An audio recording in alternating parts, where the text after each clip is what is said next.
안녕하세요. 결혼한 지 3년 만에 이혼 서류에 도장 찍고 이제 자유의 몸이 된 30대 여성입니다. 결혼 생활을 3년 했다지만 마치 30년이라도 산 것 마냥 몸과 마음이 폭삭 늙어버린 기분이에요. 자유의 몸이 되었다고 표현했지만 여전히 그때를 생각하면 심장이 벌렁벌렁 뭔가에 쫓기듯 불안한 마음이 들고요. 왜 그렇게 참고 살았는지 모르겠네요. 남편하고는 대학교에서 알게 된 사이입니다. 좀 더 구체적으로 말하자면 같은 전공은 아니었는데 저는 학교 홍보 모델이었고 남편은 방송 동아리 멤버였거든요. 그래서 이래저래 활동이 겹치는 일이 많을 수밖에 없었죠. 하지만 그렇다고 그때부터 연애를 한 건 아니고 그냥 적당히 가까운 사이로 지냈어요. 그러다가 본격적으로 사이가 발전한 건 제 나이 27, 이직을 하면서였습니다. 마침 제가 이직을 하게 된 회사가 남편 회사랑 멀지가 않았거든요. 그래서 퇴근길에 이따금씩 만나 맥주도 한잔하고 그러던 게 어느 순간 주말 약속이 되면서 누가 먼저 우리 사귀자 한 것은 아니었는데 정신 차리고 보니 다들 저희 둘이 사귄다고 생각하더라고요. 그리고 저희도 뭐 딱히 부정하지 않았죠. 연애하는 동안 남편의 주된 고민과 걱정거리는 바로 시부모님에 관한 것이었어요. 남편이 말하길 원래는 시부모님께서 작은 식당을 하셨다는데 아버님께서 술을 너무 좋아하다 보니 손님들하고 어울려서 술을 마시는 일도 비일비재했고 또 그러다 보니 기분 좋다고 돈 안 받아 뭐 한다고 돈 못 받아. 그뿐 아니라 걸핏하면 손님들하고 시비가 붙는 일도 있다 보니 결국 몇 년 못하고 식당을 닫으셔야만 했다고요. 그리고 이후로는 아버님께서 어디 마땅히 취직하기도 어렵고 그렇다 보니 건설노동자로 일을 하게 되셨는데 그렇게 일을 시작한 지 몇 달 만에 3층 높이에서 떨어지셨답니다. 그런데 산재 처리를 못 받으신 이유가 아버님이 그때도 술에 취한 상태셨던 거지요. 그러니 뭐 회사 입장에선 아버님 한 사람의 잘못으로 몰고 갔고 게다가 그 사고로 아버님이 장애가 생겨서 어머님이 집안의 가장이 되실 수밖에 없으셨다고요. 그런데 남편은 그런 어머님에 대한 연민이랄까 그런 게 전혀 없어 보였어요. 오히려 한심하다며 그런 남편도 남편이라고 이혼도 못하고 사는 어머님이 바보고 멍청이고 미련하단 식으로 표현을 했을 정도니까요. 그리고 말이 나왔으니 말이지만 막말로 저도 이혼까지 한마당에 게다가 제 이혼의 시발점이기도 하니까 가감없이 말해보겠습니다. 저희 아버님은 장애가 있다는 이유로 가족들로부터 온갖 배려와 양보는 다 받으려고 하시고 동시에 당신이 하고 싶고 드시고 싶으신 건 얼마나 많으셨는지 정말 주변 사람들을 달달 볶는 게 이런 건가 싶을 정도로 요구사항이 많으셨어요.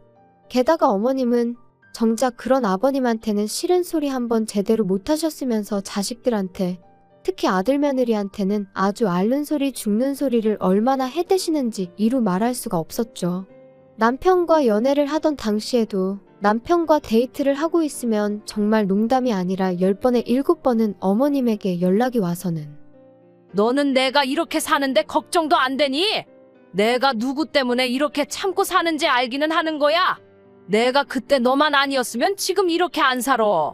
나도 진작에 내 살 길을 찾았어야 하는데 자식 새끼가 알아주지도 않고 내 팔자도 참 기구하다. 너는 나한테 그러면 안 되는 거야. 내가 그래도 버티고 네 아버지 옆에 있었으니 지금 이 정도나 해놓고 사는 거지. 아니었어 봐라. 네 아버지 밑에서 네가 사랑구실이나 하게 컸겠나. 그리고 어머님의 이런 하소연이 반복될 때마다 남편은 아무리 내 부모라지만 내가 언제까지 받아줘야 되는 건지 모르겠어. 진짜 너무 힘들어. 하루라도 빨리 나와야지. 지긋지긋해. 어머님도 어디 마땅히 당신 이야기를 할 만한 곳이 없으니 오빠한테 그러시는 거겠지. 오빠도 많이 힘들겠지만 그래도 이해해드리려고 해봐. 너는 이런 부모를 더 본 적이 없으니 이해 못할 거야. 나 정말 하루빨리 너랑 결혼해서 우리 둘만의 가정을 꾸리고 싶다. 그러면 나는 정말 너하고 우리 사이에서 태어날 우리 아이들만 보고 살 거야. 나는 아버지처럼 가족한테 짐이 되지는 않을 거야. 절대로. 남편의 하소연인지 다짐인지 아무튼 그런 대화가 오갈 때마다 저는 그런 남편이 너무 안 됐어서 토닥여주고 진심으로 위로했어요. 그리고 어째서인지 저만큼은 남편에게 상처를 주면 안 된다고 생각했죠. 그래서 남편이 프로포즈를 해왔을 때도 그걸 거절한다는 건 아예 상상조차 하지 못했습니다. 이제 와서 말이지만 남편이 가진 거라곤 소위 몸뚱아리밖에 없는 말 그대로 빈털털이었는데도 괜찮았어요. 다행히 제가 좀 여유가 있었고 남편 말대로 우리 두 사람의 가정을 꾸리면 그때부터 모아나가면 된다고 까짓 거 한번 해보지 뭐 하는 나름의 의지도 있었거든요. 게다가 저희 친정부모님도 워낙 인정이 넘치시는 분들이셨고 진작부터 남편의 사정은 어느 정도 알고 계셨다 보니 그런 부분을 문제 삼진 않으셨지요. 오히려 저와 남편을 다독이며 부족하거나 어려운 건 당신들이 도와주시겠다 말씀하실 정도였거든요. 그런데 식을 올리고 반년 정도 지내니까 남편이 연애할 때랑은 완전히 다른 사람이 되었습니다. 본색을 드러냈다고 표현하는 게 맞을런지. 아무튼 언젠가부터 툭하면 이 세상에 자기 엄마보다 불쌍한 사람은 없다는 듯이 말을 하더라고요. 그리고 처음엔 그냥 뭐 결혼하면 남자들이 효자가 된다더니 남편도 약간 그런가 싶었는데 날이 갈수록 이것도 받아주는 게 보통 일이 아닌 거예요. 자격지심인 건지 뭔지 듣고 있기가 얼마나 불편했는지 몰라요.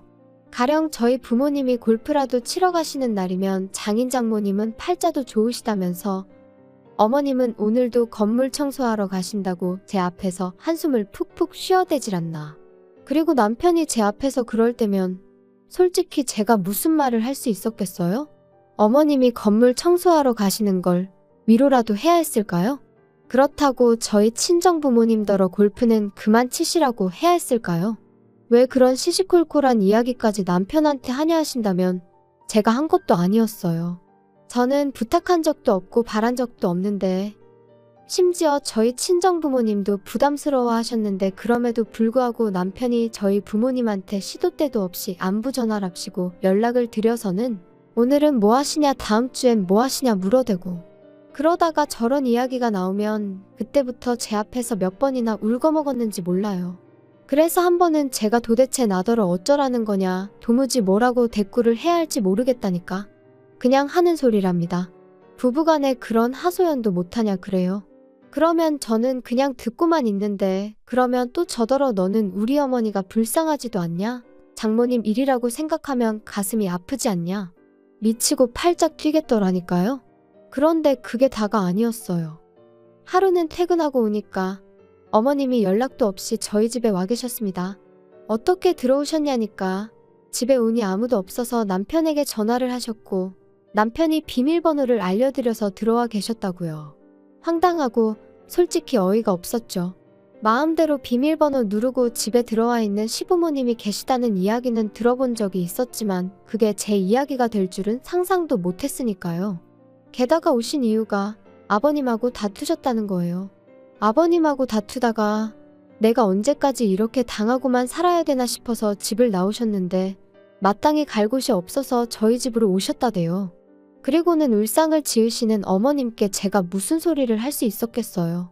막말로 아버님은 도대체 왜 그러시냐고 욕을 할 것도 아니고 그래서 그냥 속상하시겠다고 적당히 토닥여드렸습니다. 그때만 하더라도 저도 어쨌든 어머님하고 잘 지내고 싶은 마음도 있었고 이런 일이 몇 번이나 생기겠나 싶었으니까요. 그런데 제 예상과 달리 어머님의 그런 방문은 그날로 끝나지 않았습니다.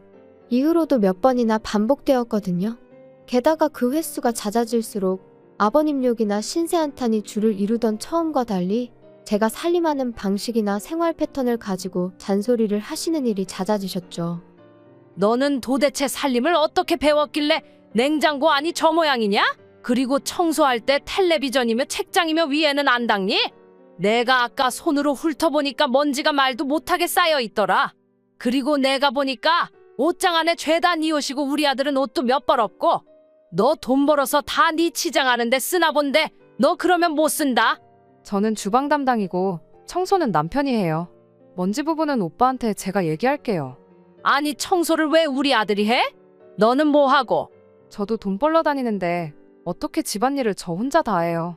그리고 또 대부분이 제가 결혼 전부터 입던 옷들이에요. 결혼하고서는 저도 돈 모으느라 제대로 된 거 하나 사입지도 못했어요. 아무튼 살림하는 게 영광이야. 마음에 안 들어? 그리고 맞벌이여도 살림은 여자가 해야지. 나는 내가 혼자 돈 벌면서도 집안 살림 다 하고 자식들까지 키웠어. 그러니까 내 앞에서 힘들다 소리는 하지 마라. 그리고 이렇게 대화만 오가고 끝나면 그나마 다행이죠. 문제는 저희 어머님은 당신이 뭔가 지적을 하나 하면 제가 그 자리에서 바로바로 고치길 바라세요. 가령 반찬이 없다 하면 반찬을 바로 하는 걸 보셔야 비로소 잔소리를 멈추셨고 새로 빨래를 하는 흉내라도 내야 직성이 풀리시는 눈치셨거든요. 그리고 이런 일이 넉 달 넘게 이어지니 저도 정말 돌아버리겠다 싶대요. 그래서 결국엔 안 되겠다 싶어서 남편한테 나 더는 이렇게 못 살아. 내가 어머님 하녀도 아니고 어머님 비위까지 다 맞춰드려야 해? 나랑 둘만의 가정을 꾸리고 싶니 어쩌니 하더니 이게 지금 오빠가 말한 그 꿈꾸던 결혼 생활이야? 나 더는 이렇게 못 살아. 어머님을 못 오시게 하던가 아니면 여기서 끝내. 너무 그러지 마. 너는 우리 어머니가 불쌍하지도 않냐? 좀 이해를 하려고 해볼 순 없겠어? 어머님만 불쌍해? 나는 요즘 내가 제일 불쌍해. 내가 어머님한테 뭐 잘못했어? 어머님이 나 때문에 고생하고 사시는 거 아니잖아. 이럴 거면 그냥 헤어지자니까? 그리고 이런 제 하소연이 효과가 좀 있던 건지 이후로 한 2달 정도는 조용했어요. 어머님이 더 이상 저희 집에 오지 않으셨으니까요. 덕분에 남편과 제 사이도 예전만큼은 아니어도 꽤나 나아졌고요. 하지만 이 평화는 오래가지 않았습니다. 아버님이 말 그대로 대형 사고를 치셨거든요. 그날도 평소와 다름없이 퇴근을 하고 반찬거리를 사서 집에 왔어요. 늘 하던 대로 비밀번호를 누르고 현관문을 열었죠. 그런데 눈앞에 낯선 듯 낯익은 신발 한 켤레가 놓여 있었습니다. 어머님이셨어요. 그리고 상황 파악을 다 하기도 전에 왔냐 하는 어머님의 목소리가 들렸고 동시에 제 심장이 쿵하고 떨어지는 것 같았죠. 연락도 없이 어쩐 일이세요? 자기야, 나랑 잠깐 얘기 좀 해. 이게 지금 무슨 상황이야? 일단 나도 확실히는 모르겠지만 아버지가 어머니랑 상의도 없이 두 분 사시는 집 전세 보증금을 빼셨다잖아. 아버지 말씀으로는 호영오지 않은 동네 형님한테 투자를 하셨다는데. 아무튼 나도 미치겠다 진짜. 뭐? 전세 보증금을 빼셨으면 그럼 뭐 어떻게 되는 건데? 그리고 투자라니 도대체 무슨 말이야? 나도 잘은 모른다니까. 아무튼 그래서 당분간 어머니가 여기 계셔야 될 것 같으니까 그런 줄 알아.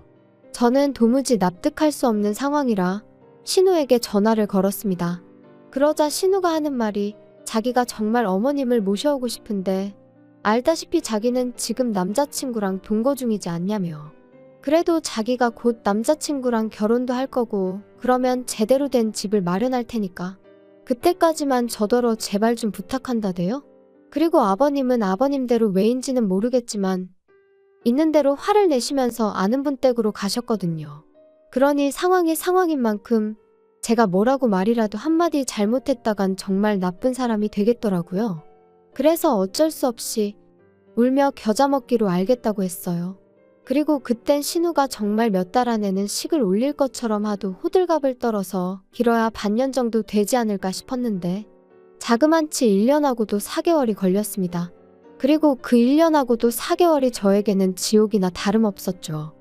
뻔히 남편이랑 제가 맞벌인 걸 눈으로 보시면서도 아침 저녁으로 이거 해라 저거 해라 시키시는 건 물론이고 저 없는 점심시간에 식사를 못 하시는 것도 아니면서 또 아침 저녁으론 반찬으로 이거 해달라 저거 해달라 밥 차려달라 오늘은 입맛이 없으니 국수를 끓여라. 이뿐인가요? 시도 때도 없이 저도 없는 시간에 이모님들은 물론이고 어머님 지인들까지 왜 그렇게 집으로 부르셔서는 제 부엌 살림은 물론이고 제 옷장까지 보여주시며 제 흉을 보셨는지. 오죽하면 한 이모님은 당신이 듣다 못해 한마디 하려고 전화했다 하시더니 왜 그렇게 시어머니 심기에 거슬리는 짓거리만 하냐며 저더러 며느리면 며느리답게 처신하랍니다. 그리고 그딴 전화까지 받으니 저도 더는 참을 수가 없어서 남편더러 어머님 진짜 왜 저러시냐니까. 기껏 한다는 소리가 그동안 어머님이 고생 정말 많이 하셨다며 저더러 조금만 이해를 해달라대요? 하지만 맨날 그놈의 이해는 어째서 저만 해야 되는 건지. 그리고 이때부터는 말뿐이 아니라 제가 제명해 죽으려면 이혼을 해야 하지 않을까 그 생각을 하게 되었죠. 도저히 못 버티겠다.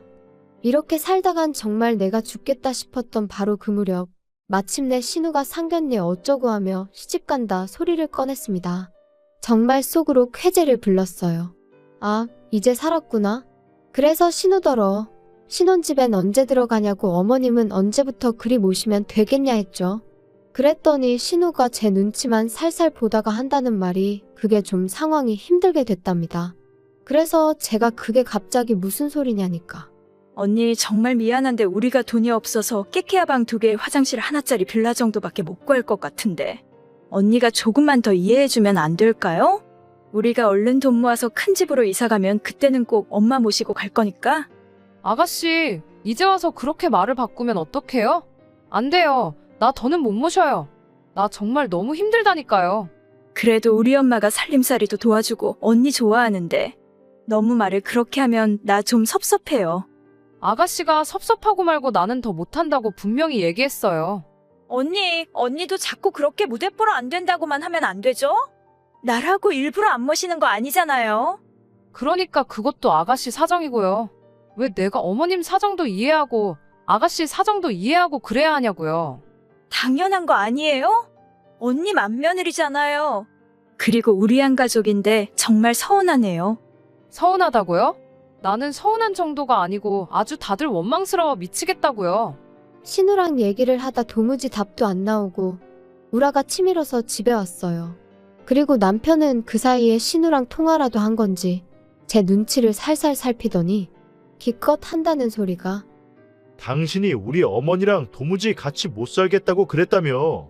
그래서 내가 생각을 해봤는데 우리가 그럼 희정이한테 돈을 좀 빌려주면 되겠더라. 희정이네가 집을 좀 큰 걸 구하면 어머니 모셔갈 수 있을 거 아냐? 우리가 돈이 어딨다고 빌려줘? 진짜 어이가 없네? 왜 없어? 결혼하고 지금까지 모은 거 있을 거 아냐? 내가 미쳤다고 그 돈을 아가씨한테 빌려주겠어? 빌려줬다가 또 나중에 돼서 못 준다고 하면 그땐 어쩌라고. 어머님하고 합가하게 될 때도 아주 몇 번이나 장담을 하더니 지금 이 꼴을 봐. 그리고 당신도 말하는 것 좀 봐. 퍽이나 약속 지키겠다. 야, 그럼 뭐 어쩌라는 거야? 어쩌긴 뭘 어째. 방이 1개고 2개고 집이 작고 말고 내 알 바 아니니까 약속한 대로 어머님 모시고 가라고 해. 너 진짜 돌았어? 차라리 돌았으면 좋겠다. 그럼 이 꼴 저 꼴 안 봐도 될 텐데. 아무튼 나는 분명히 얘기했어. 너는 진짜? 너야말로 어머니 기분 좀 맞춰드리고 여우처럼 지내면 되는걸. 왜 이렇게 일을 키우냐? 신우와 남편이 번갈아 가면서 저더러 이해 좀 해달라고 사람을 코너로 모는데 정말 환장할 노릇이었어요. 그래서 결국 참다 못한 제가 남편더러 한 번만 더 이러면 더는 같이 못 산다고 정말 이혼이라 했더니 기껏 한다는 소리가 그러면 제가 모아놓은 돈에서 자기 몫은 돌려달랍니다. 그리고 뭐 제가 이혼 요구를 했으니 위자료도 받아야겠다고 그 위자료로 어머니랑 집 구해서 살아야겠다는 헛소리를 하더라고요. 그런데 저희 남편 저랑 결혼할 때부터 이혼하던 그날까지 단 한 번도 저보다 단돈 1,000원이라도 더 벌어온 적 없어요. 어머님이 저희 집에 얹혀 사시는 동안 어머님이 저한테 돈 1,000원이라도 살림살이에 보태라고 주신 적도 없었죠. 게다가 저희 셋이 살던 집, 저희 친정에서 마련해 주신 집이었습니다. 비록 친정아버지 명의였고 제가 매달 용돈 겸 월세라고 100만 원씩 보내드리고 있긴 했어도 애시당초 어디 가서 100만 원으로 구할 만한 집이 아니었으니 남편이 이러쿵저러쿵 말할 것이 못 되었죠.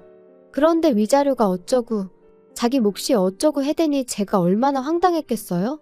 그래서 남편더러 살면서 당신 뜻대로 되던 일이 몇 번이나 있었냐고 이번에는 어떨지 한번 두고 보자 했습니다. 그리고 그 길로 친정 부모님께 결국 그동안 제가 겪었던 일들을 전부 다 털어놓았어요. 참고로 친정 부모님도 제가 원치 않았지만 어쩔 수 없이 어머님과 함께 살게 된 건 알고 계셨거든요. 다만 어머님이 저를 얼마나 어떤 식으로 괴롭히셨는지는 잘 모르셨지요. 행여 양가 어른들 싸움으로 상황이 안 좋아지진 않을까 걱정스러워서 말을 아껴왔으니까요. 그런데 더는 그럴 필요도 못 느꼈고 그러고 싶지도 않대요. 저희 아버지께서는 남편이 돈을 내놓으라고 요구를 했다는 것보다 어머님이 저를 인격적으로 모독하고 힘들게 하신 부분에 크게 분노하셨습니다. 그리고는 저더러 앞장서라 하시더니 그 길로 어머님과 남편을 마주하셨죠. 그런데 어이가 없게도 그간 의기양양하던 어머님이 저희 아버지 앞에서는 어째서인지 한층 누그러져서는 자기들은 저랑 잘 지내고 싶은 마음뿐인데 제가 곁을 내주지 않는다며 섭섭하네 어쩌네. 물론 그런 악어의 눈물이 저희 아버지한테 통할 리가 없었습니다. 남편은 남편대로 저희 아버지한테 반대로 장인어른이 공경에 처하셨어도 자기는 똑같이 집으로 모셨을 거라는 헛소리를 해댔지만 역시 통하지 않았고요. 그러자 결국 둘이 본색을 드러내대요. 알아서 살게 내버려두면 되는 걸 왜 부모가 끼어드냐며 저희 아버지를 이상한 사람처럼 몰고 갔으니까요. 그리고 그런 두 사람을 보고 있으니 정말 더는 1분도 지체할 이유가 없다 싶어서 변호사를 만났죠. 솔직히 불보듯 뻔한 결과였습니다. 유책 사유자는 남편이었고 저는 피해자나 다름이 없었으니까요. 오히려 위자료도 많이는 아니지만 제가 받게 되었고 재산도 전부 제 몫이 되었죠. 그리고 판결이 그렇게 나고 나니 그제서야 남편이 제 앞에서 무릎을 꿇고 엉엉 우는데 이상하게 그런 남편을 보는 게 지치고 피곤하기만 할 뿐 가슴이 아프다거나 그런 건 전혀 없대요. 아, 사랑이 식었다는 게 이런 건가? 그때 확실히 알겠더라고요. 한편 남편과 어머님은 결국 집을 떠났고 저는 비로소 제 자유를 되찾았습니다. 하지만 집안 구석구석 안 좋은 기억이 너무 많아져 버린 탓에 더는 머물고 싶지도 않은 거예요. 아버지도 그 모자를 생각하면 재수가 없다며 무척 기분 나빠하셨고요. 그래서 집은 내놓고 저는 본가에 들어갔는데 남편은 갈 곳이 없어서 회사 근처에 고시원을 얻었다대요. 어머님은 결국 신혼집으로 가셨고요. 그런데 심해부는 정말 어머님, 그러니까 자기한텐 장모잖아요. 장모랑 같이 살게 될 줄은 몰랐다며 신우한테 벌써부터 사기 결혼이니 뭐니 내가 왜 니네 엄마를 먹여 살려야 하냐 해가며 이혼하자드나 봅니다. 참고로 언젠가 한번 남편이 술 처먹고 저한테 하소연하듯 음성 메시지에 그간의 일을 소상히도 남겨놓아서 알게 되었어요. 궁금하진 않았는데 그래도 듣자 하니 죄다 안 좋게 풀렸다 싶은 게 참 꼬숩고 잘됐다 싶대요. 제 심보가 좀 고약한 걸까요? 아무튼 결혼만 하면 효자되는 사람들이 있다더니 정말 당해본 사람으로서 똥 밟은 기분이 이런 건가 싶습니다. 혹시 주변에 여러분의 손과 주머니를 빌려 자기가 해야 할 일을 대신하려는 사람이 있다면 가차없이 정리하시라는 말씀을 꼭 드리고 싶어요. 그런 사람은 하나를 주면 하나에 고마워할 줄 모르고 다음엔 당연히 2개를 주겠지 생각하고 이후엔 3개를 기대하고 그러거든요. 그리고 그러다 중간에 아, 나 힘들어서 더는 못해주겠어 하면 네가 내 습관을 이렇게 만들어 놓고 이제 와서 안 된다는 게 어딨냐며 어깃장을 논단 말이죠. 정말 웃기지만 그런 족속들이 있어요. 그런데 그런 족속들한텐 그냥 다 뺏어버리는 게 답이에요. 줬다 뺏는 게 치사하다지만 내가 힘들어 죽겠는데 치사하고 말고가 어딨겠어요? 나의 권리와 행복은 나만이 지킬 수 있다는 걸 꼭 말씀드리고 싶네요. 오늘 날씨가 다시 추워졌는데 감기 조심하세요.